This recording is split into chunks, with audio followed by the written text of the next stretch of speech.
But we start with a Republican Party that is increasingly anti-democracy and pro-authoritarian. A party that also has a very high chance of winning control of the Congress in a matter of months. Yet more leaked audio tapes of House Republican leader Kevin McCarthy have been published by the New York Times, and they show he was privately critical, not just of Donald Trump for the insurrection. He also raised alarms about the dangerous rhetoric from members of his own caucus, like Congressman Matt Gaetz, towards other Republicans in the days after January the 6th.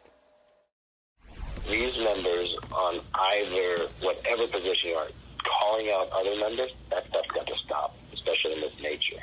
So when I get up right here, I'm going to call Gaetz. Tension is too high. The country is too crazy. I do not want to look back and think we caused something or we missed something and someone got hurt. And I don't want to play politics with any of that. Kevin McCarthy said he doesn't want to play politics with the possibility of someone getting hurt. But as we all know, McCarthy's momentary high-mindedness didn't last. He later rejected the formation of an independent bipartisan commission to investigate January 6th, and he kicked Congresswoman Liz Cheney out of House leadership because she actually told the truth about the violent insurrection. Starting us off tonight is David Rohde, executive editor of The New Yorker. Thank you so much for being here. Before we jump into Kevin McCarthy, I want to ask you about other revelations this week from CNN that show some current House members, GOP House members, including Marjorie Taylor Greene, Scott Perry, and Jim Jordan, the rest of them are on the screen there, they were all deeply involved in strategizing how to overturn the 2020 election. But all of them actually still in Congress. No consequences at all for any of these folks. Your reaction to the fact that these sitting members of Congress may have tried to overturn the will of the American voters? It's extraordinary, and the name Scott Perry is, it's a focus of the CNN. He's a focus of the CNN story, and he doesn't get as much attention, but it's extraordinary. Scott Perry was basically reaching out to Mark Meadows and saying there were two conspiracies he believed had happened.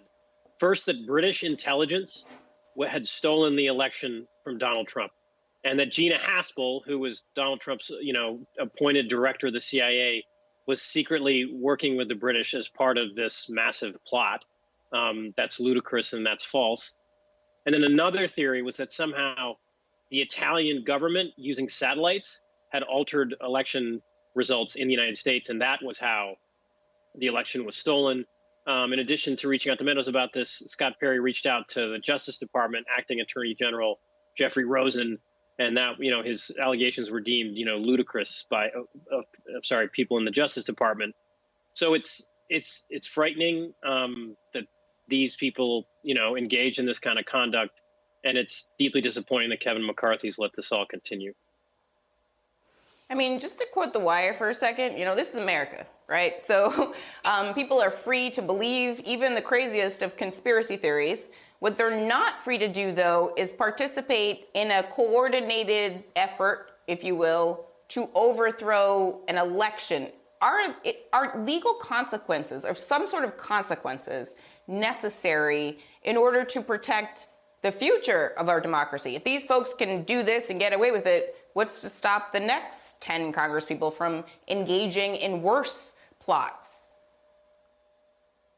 So you're exactly that's the big question here. And, if people committed illegal acts, they should be tried by a jury of their peers, as every American deserves. And Americans have a right to, express conspiracy theories. It's whether they act in violence or whether they, break the law in that process. So that's where the findings of the January 6th committee are so important. That's why the work of the Justice Department will, Merrick Garland, prosecute people for these actions. And I'll be honest, I don't know if the facts yet enough to know if you can prove beyond a reasonable doubt that Scott Perry broke the law by those texts he sent Mark Meadows. But there's no question that the Republican Party should be paying more attention to what the more extreme members of the caucus are doing. And back to McCarthy, it's his. He wants a Big Ten. He wants votes from the far right, and so it's about his personal desire to become Speaker that's led him to do this. Obviously, Liz Cheney has not taken the same stance. She's called out these actions, and many liberals dislike Liz Cheney's politics, but she at least is standing up and calling out the lawlessness that happened on January 6th and calling for these investigations to continue. I mean, to be clear, people died on January 6th. So the idea that there was the threat of violence, I mean, some of these conversations are happening after the violence has already taken place. And I feel like, to your point, McCarthy is calculating for his own personal political gain. He wants to be Speaker of the House. But tell us about the Republican Party that, where we saw leaders who saw the insurrection and then still sort of engaged in these conversations after the fact. Isn't that more of an indictment, not in the legal context, but just of their moral character to be leaders, full stop? I mean, I don't care about the partisan questions or anything, but just full stop. People are dead, and they're still engaging and sort of toying with the folks who are playing conspiracy theorist. Yes, I think it's really dangerous to flirt with political violence. And I spent part of my career working overseas and covering civil wars in, Afghanistan and Bosnia. And it's very scary how effective propaganda can be, how conspiracy theories can cause people to believe the other side is out to get them. So that's what worries me, is that just glossing this over is very, very dangerous. And frankly, and I believe just as strongly that if, people on the left, if there were Democrats calling for violence or trying to overthrow election results, they should be held accountable under the law also, because it is such a dangerous road. Once political violence starts, you can get in a back and forth sort of cycle that's extremely dangerous and damaging and very, very difficult to end.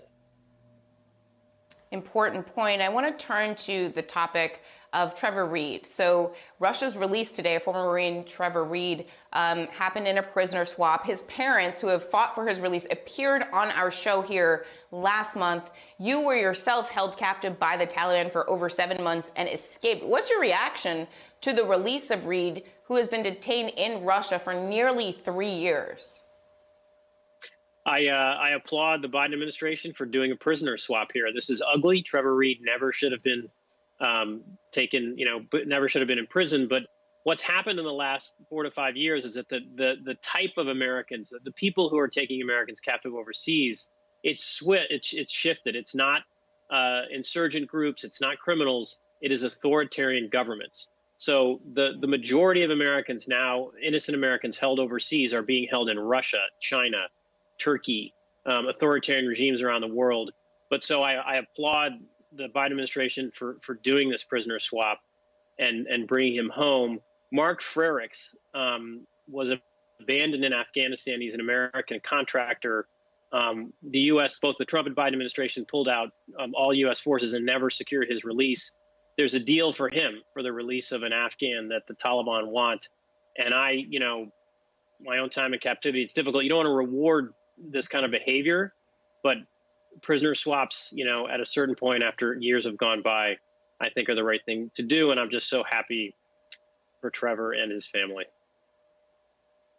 Same. I share the feeling of just relief and joy for his family who was here on the show. David Rowe, thank you so much for starting us off. Please stay safe. Hi, I'm Zerlina Maxwell. Thanks for checking out our channel on YouTube. You can see more from Zerlina by clicking any of the videos on this screen, and make sure you subscribe below to stay up to date on the day's biggest stories. Thanks for watching.